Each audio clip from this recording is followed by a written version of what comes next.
On March 17, 1943, in a quiet wood-paneled office in Berlin, a German admiral held a report that seemed impossible.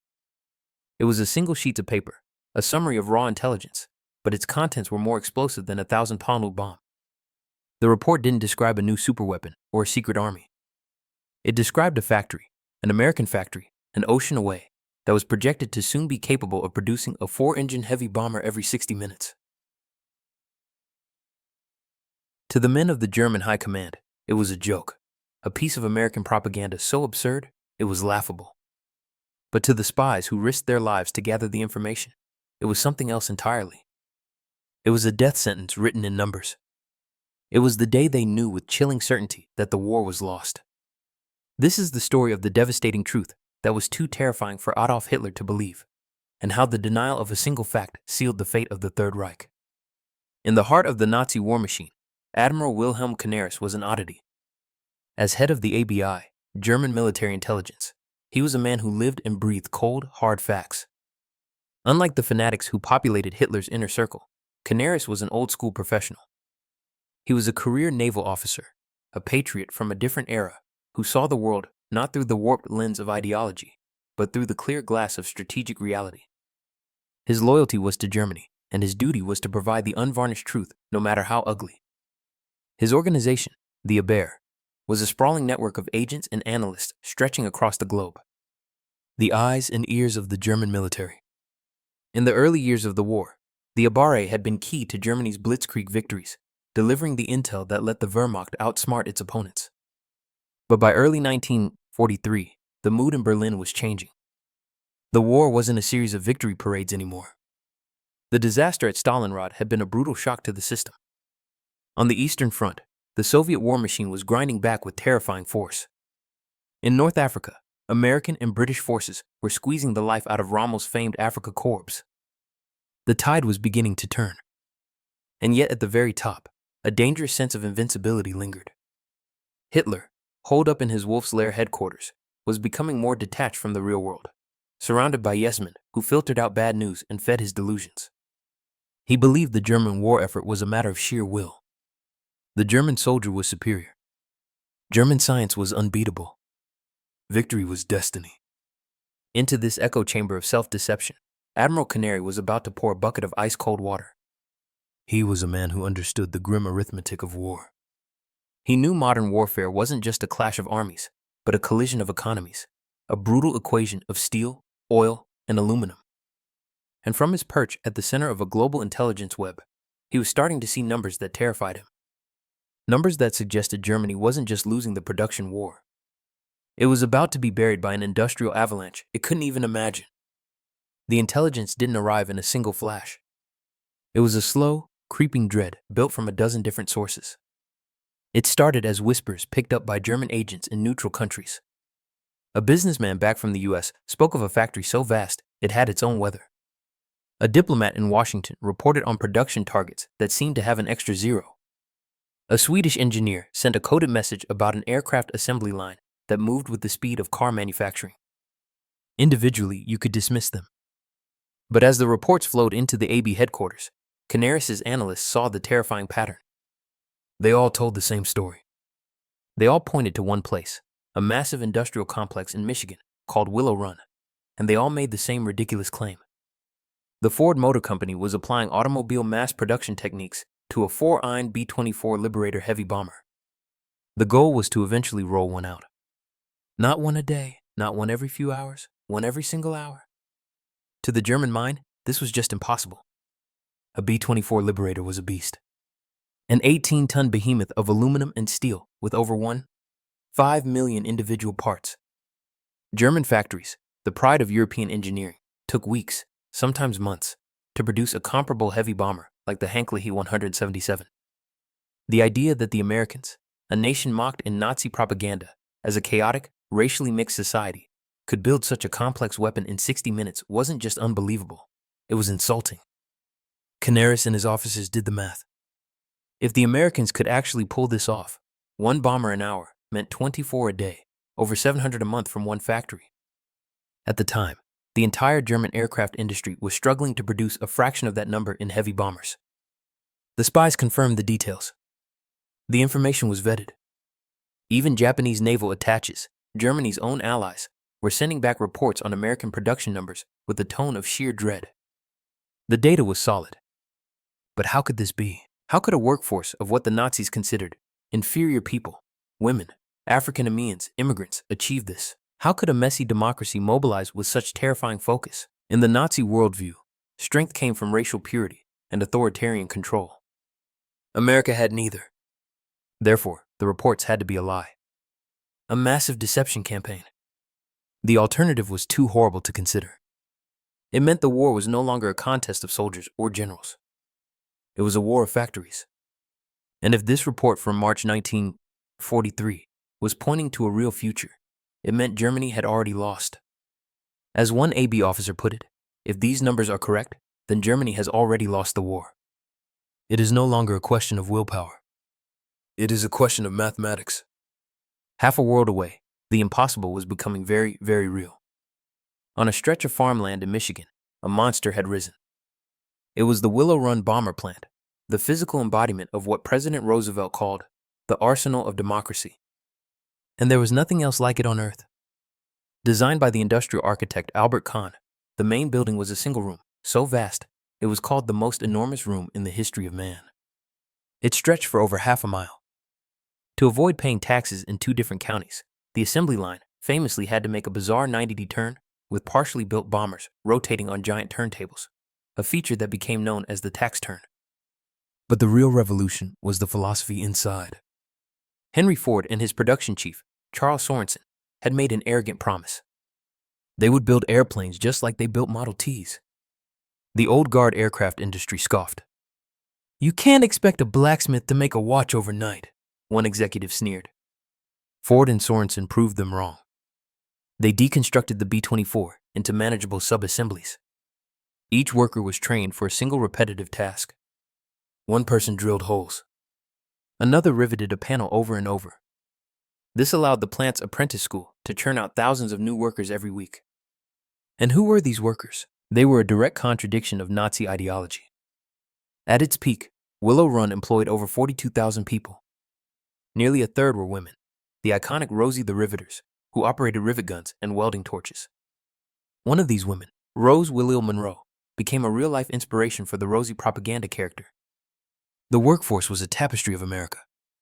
Over half of the workers were African American, and another 3% were classified as disabled. All working side by side. They worked in shifts 6 days a week. Their collective effort, a relentless 4-hour hum.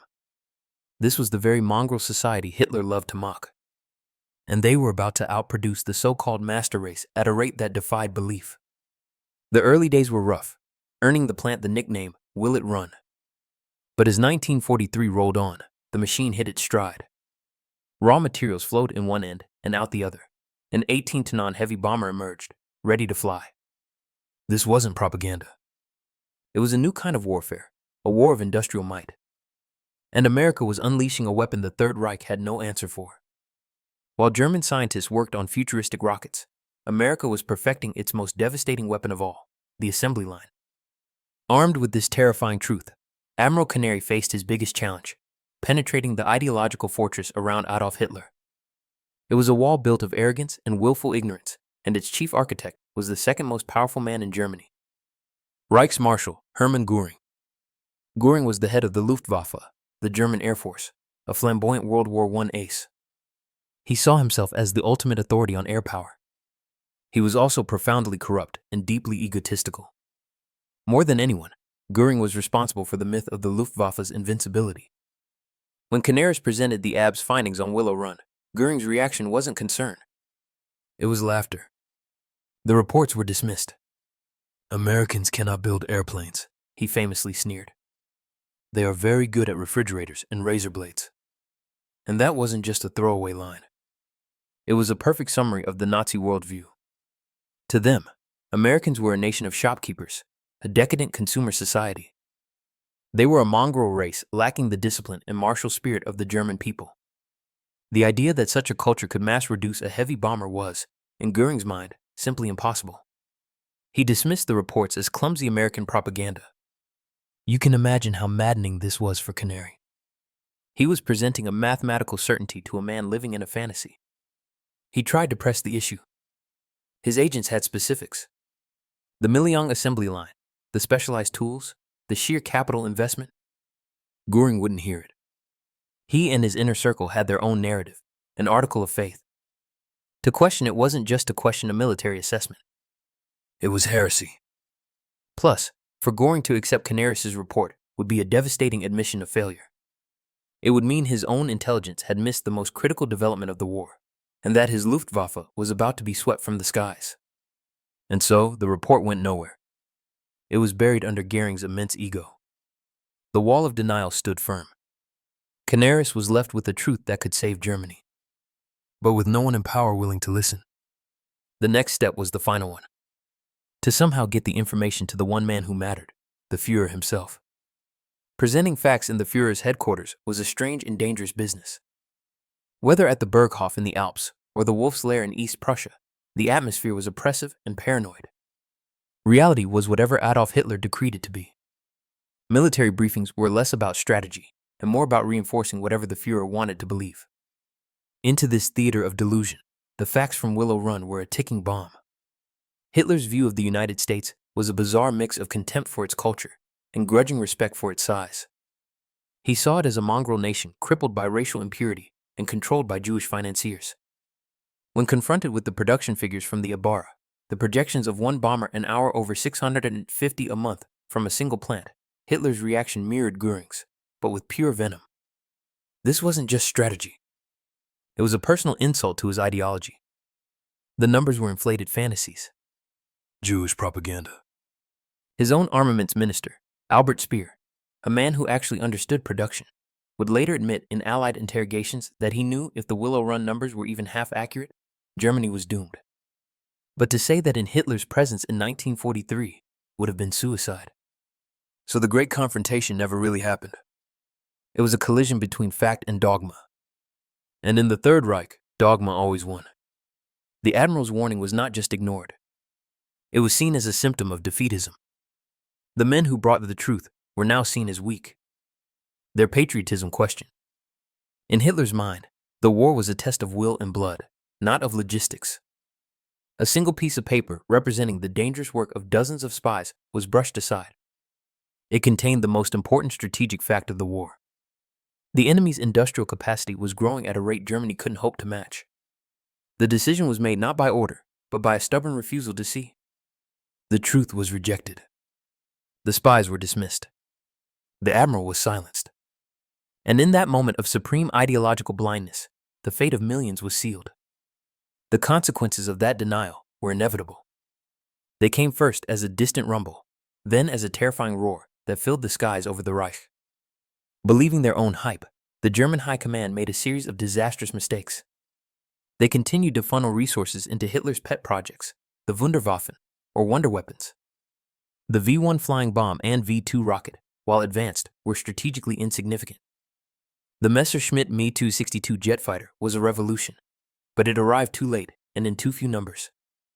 They didn't have time, because the prophecy of Willow Run was coming true. Throughout late 1943 and into 1944, the trickle of Allied bombers became a flood. The U.S. 8th Air Force began its relentless daylight bombing campaign. And at the heart of this campaign were the B-4 Liberators. The planes rolling off the assembly line in Michigan were now blotting out the German sky. In February 1944, the Allies launched Big Week, an all-out assault on the German aircraft industry. Thousands of bombers, many from Willow Run, pounded factories across Germany. The Luftwaffe rose to defend its home and was systematically annihilated. German pilots, however brave, were simply overwhelmed. For every German fighter that went down, there was only a trickle of replacements. For every American plane lost, 10 more were crossing the Atlantic. It was a brutal war of attrition, exactly what Canaris had foreseen. The cities Göring had promised would never be bombed were being reduced to rubble. A Luftwaffe general, fed up with Göring's detachment, wrote in his diary, "The Reichsmarschall lives in fantasy. Yesterday, 1,000 American bombers destroyed Linz. He still insists they cannot have built so many aircraft." The B-24s that rolled out of the most enormous room in the history of man were now deconstructing the Third Reich piece by piece. They shattered factories, tore up railways, and obliterated oil refineries. The German war machine, starved of fuel, began to grind to a halt. The unstoppable Wehrmacht was being pounded into submission by the output of a single factory its leaders had laughed at. So what happened to the man who tried to sound the alarm? For Admiral Wilhelm Canaris, the price of telling the truth was steep. As the war turned against Germany, his sober warnings marked him as a man not to be trusted. In Hitler's paranoid court, being a realist sounded a lot like being a traitor. His rivals in the SS saw the Abwehr as a nest of untrustworthy old-world aristocrats who lacked true Nazi fervor. They spied on him, waiting for a mistake. His accurate reports on American industry weren't just dismissed. They were seen as proof that Canary himself was spreading enemy propaganda. He was trapped. To do his job was to seem disloyal. But Canaris' opposition went deeper.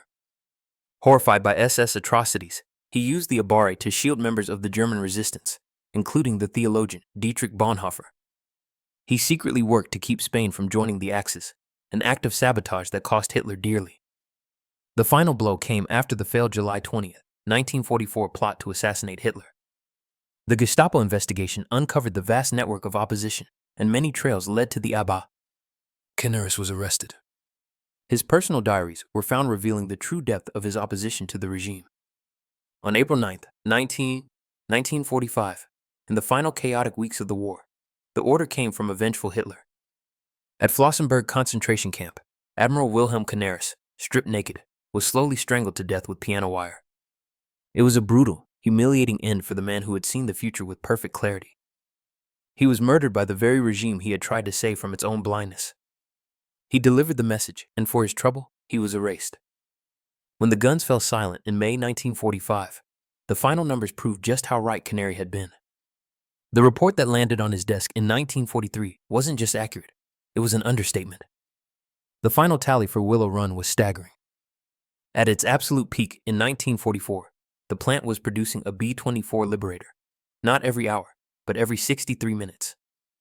By the time the last plane rolled off the line, Ford had built 692 complete B-24s at Willow Run and produced another 1,083 knockdown kits for assembly elsewhere. Think about that. A single American factory produced more four-engine heavy bombers than the entire German aircraft industry managed during the whole war. It wasn't even close. Across all its factories, the United States produced over 18,400 B-24 Liberators, making it the most produced heavy bomber in history. In total, from 1940 to 1955, the U.S. manufactured over 300,000 military aircraft. Germany in the same period produced around 94,000 combat aircraft. The American industrialist William Knudsen said it best. We won because we smothered the enemy in an avalanche of production, the like of which he had never seen, nor dreamed possible. The German failure to believe this wasn't a failure of spying. German agents did their job. They got the intel. The failure was a failure of acceptance. It was a total cognitive collapse at the highest levels. An inability to process facts that contradicted a fanatical ideology. The Nazi leadership, blinded by their own propaganda, simply couldn't believe the numbers. They were defeated not by a secret weapon, but by simple arithmetic. They were buried by an avalanche of steel and aluminum, forged by the very people they disdained. Men and women of all backgrounds working together in a free society. The spies were right. The Admiral was right. March 17, 1943, was the day the truth arrived in Berlin. And nobody in power was willing to listen. Stories like this show that history often turns on moments far from the battlefield, in quiet offices, where a single piece of paper can change everything. If you love uncovering the hidden stories that decided history, make sure you're subscribed to the channel and hit the notification bell so you don't miss our next investigation. It helps us a lot if you like and share these videos with anyone else who loves a good story. In the end, the story of Willow Run isn't just a cool World War II fact. It's a chilling look at how any government, any group, or even any one of us can be blinded by what we want to believe. The Third Reich wasn't defeated for a lack of information. It was defeated because its leaders chose to trust their prejudices over the facts. They built a worldview on the sands of racial mythology. And when the tide of mathematical reality came crashing in, the entire structure was washed away. The conflict between the Ab's grim reports and the arrogant dismissals of Hitler and Göring was a battle for the soul of the German war effort. A battle between evidence and fantasy. Fantasy won, and in doing so doomed the entire enterprise. Willow Run, meanwhile, stands as a monument to the very things Nazism wanted to destroy.